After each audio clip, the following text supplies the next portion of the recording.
देख सकते हैं हमने क्या क्या इंग्रेडिएंट्स लिए हैं। मखाना लिया है 1 कटोरी, सेम 1 कटोरी हमने नारियल को ग्रेट करके लिया है, बूरा लिया है, मावा लिया है 1 पाव, गोंद लिया है और कुछ ड्राई फ्रूट्स लिए हैं।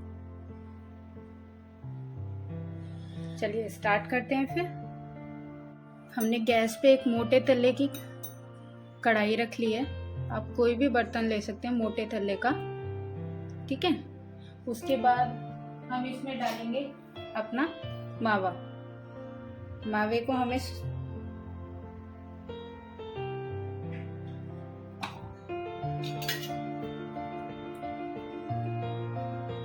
ये हमारा मार्केट का मावा है, इसलिए थोड़ा सा ज़्यादा हार्ड है ये।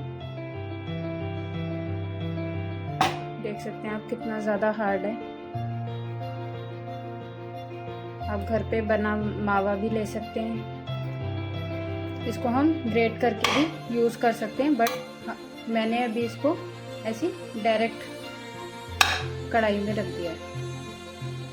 जैसे जैसे सॉफ्ट होगा वैसे वैसे ये थोड़ा इजीली कट नहीं लगेगा। देख सकते हैं हमारा खोया कलर चेंज होना स्टार्ट हो गया है। थोड़ा सा आपको डार्कनेस दिख रही होगी बैकग्राउंड में, तो लाइट चली गई है, तो इसलिए उसको इग्नोर करना।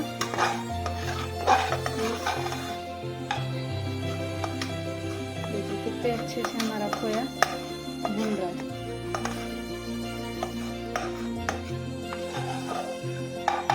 जितना टाइम लगेगा आपको खाली मावा भूनने में टाइम लगेगा, उसके बाद आपको ज़्यादा टाइम नहीं लगेगा।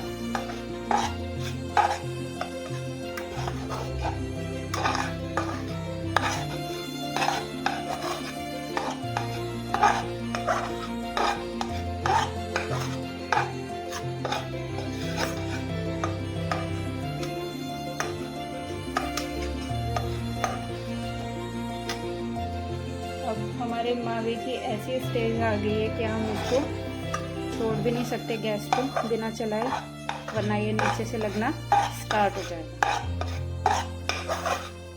इसको कंटिन्यू आपको चलाते रहना।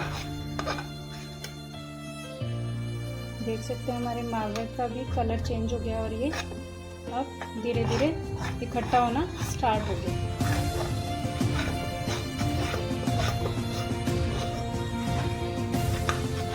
इसका मतलब ये अच्छे से भुन चुका है। देख सकते हैं आप इकट्ठा होना स्टार्ट हो गया है, पर हमें इसे खट्टा नहीं करना। इसको अब गैस की फ्लेम हम बंद कर देंगे और इसको कंटिन्यू चलाते रहेंगे, जिससे ये ज़्यादा इसका कलर डार्क नहीं होगा। जो कलर हमें चाहिए एग्जैक्ट वही कलर हमें मिलेगा।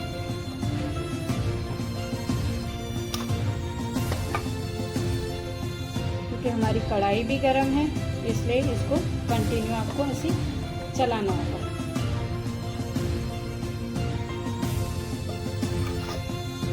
इसको ऐसे चारों तरफ फैला दीजिए, जिससे ये जलेगा नहीं और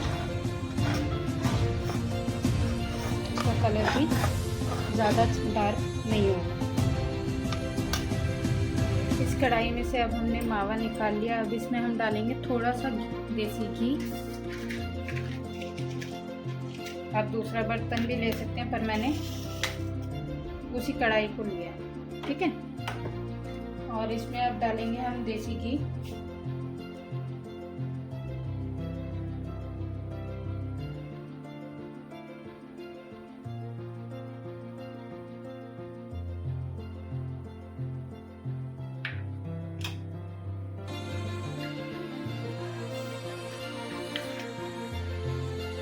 घी को अच्छे से गर्म होने देंगे। रोस्ट हो चुके हैं, हमें ज़्यादा रोस्ट नहीं करना, हल्का सा रोस्ट करना है इनको और निकाल लेंगे, जिससे इनमें क्रंचीनेस आ जाएगी अच्छी सी।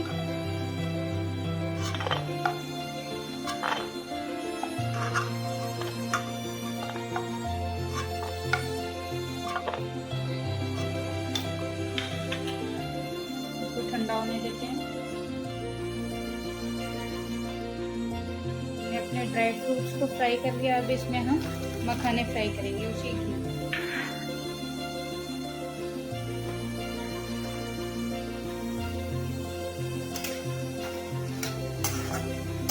हमें मखाने इतने फ्राई करने कि हमें इसको हाथ से दबाएं तो ये बहुत ही इजी उसमें टूट जाए।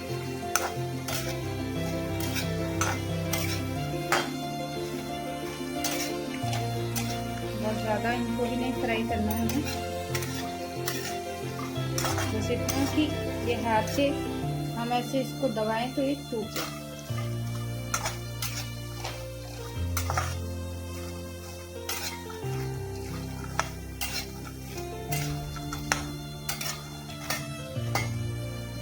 मखाने भी फ्राई हो गए, अब इनको निकाल लेते हैं। तो उनकी बड़ी भी हो जाएगी और ट्रांसपेरेंट हो जाएगी।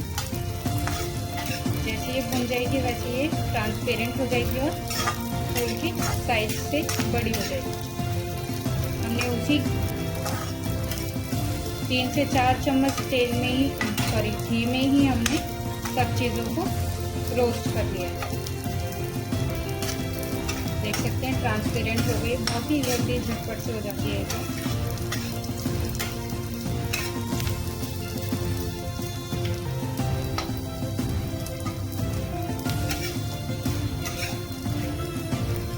इसे रोस्ट हो चुके, चलिए अब इसको भी निकाल लेते हैं। सारी चीज़ों को हम ग्राइंड कर लेते हैं। ड्राई फ्रूट्स हो गए हमारे, मखाना हो गया और गोंद। देख सकते हैं कितने इजीली हमारे मखाना जो है टूट रहा है। आप इसका एक पाउडर भी बना सकते हैं और थोड़ा सा दरदरा भी आप इसको रख सकते हैं। चलिए ग्राइंड कर लेते हैं पहले। ऐसे ही हम गोंद को भी कर लेंगे।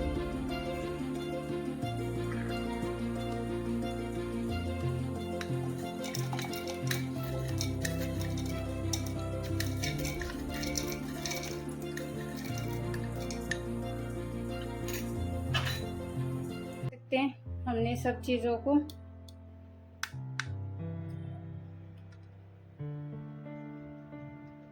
देख सकते हैं, हमने सब चीज़ों को पाउडर फॉर्म में कर लिया। गोंद को और अपने ड्राई फ्रूट से, वो नारियल तो हमने ग्रेट करके लिया था, जो सूखा गोला होता है उसको हमने ग्रेट करके लिया था। बाकी हमारा मावा है बनाना है। अब इन सब चीज़ों को हमें मिक्स करना है।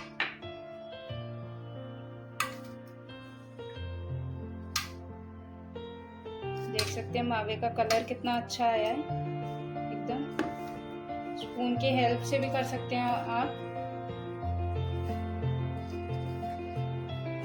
इसमें मैंने चीनी भी इलायची भी मिक्स करी है, वो क्लिप मेरे से मिस हो गया है, तो आप इसमें इलायची भी डाल सकते हैं। सब चीज़ों को हम ऐसे मिक्स कर लेंगे पहले,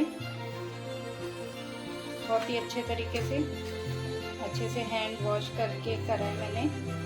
ये हमारे गोपाल जी का प्रसाद है, भोग बन रहा है, तो इसलिए इसको बहुत ही केयरफुली और बहुत ही अच्छे से हमें बनाना है। देख सकते हैं हमने सब चीज़ों को मिक्स कर लिया। अभी हमने इसमें चीनी नहीं मिलाई है, हम अपने हाथों में थोड़ा सा देसी घी लगाएंगे।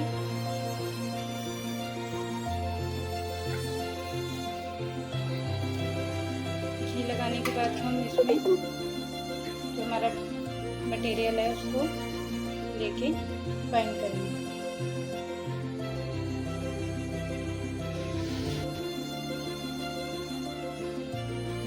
जितने बड़े साइज के, जितने छोटे साइज के आपको बनाने हैं आप बना सकते हैं। हल्के हाथ से इसको ऐसे प्रेस करते जाएंगे आप और हमारा लड्डू गोल होता जाएगा।